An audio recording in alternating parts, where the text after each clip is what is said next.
Let's imagine you walk into a bustling airport, watching people rushing to gates, sipping coffee, or waiting in quiet corners.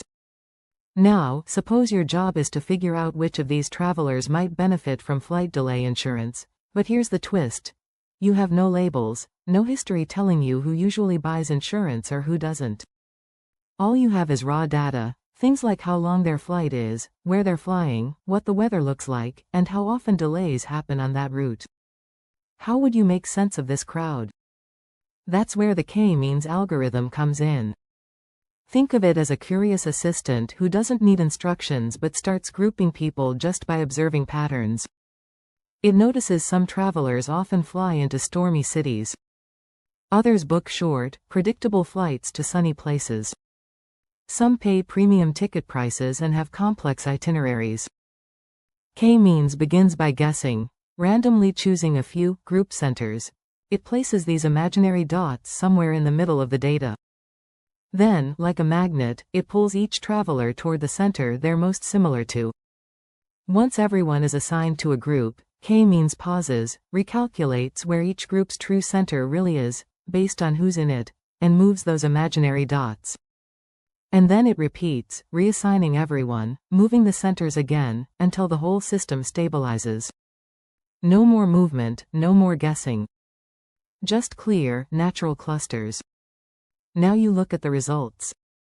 One cluster is full of high-risk travelers, long flights, bad weather, and airports with poor delay records.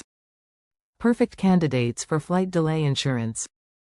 Another cluster includes folks who mostly fly short routes, with predictable weather and solid on-time records. Maybe skip the offer for them.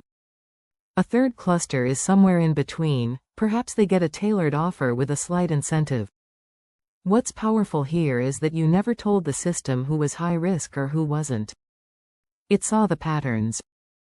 It organized the chaos. That's the magic of K-means. It doesn't need labels.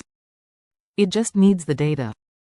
But like any assistant, it's not without flaws.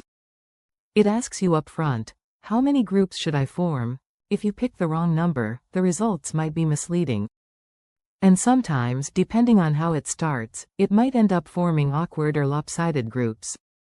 It also assumes the clusters are fairly tidy and well separated, like marbles in distinct bowls, not always the case in messy real-world data. Still, when you want a quick, powerful way to uncover hidden patterns, to segment customers, detect behavior trends, or find groups you didn't know existed, K-means gives you a lens.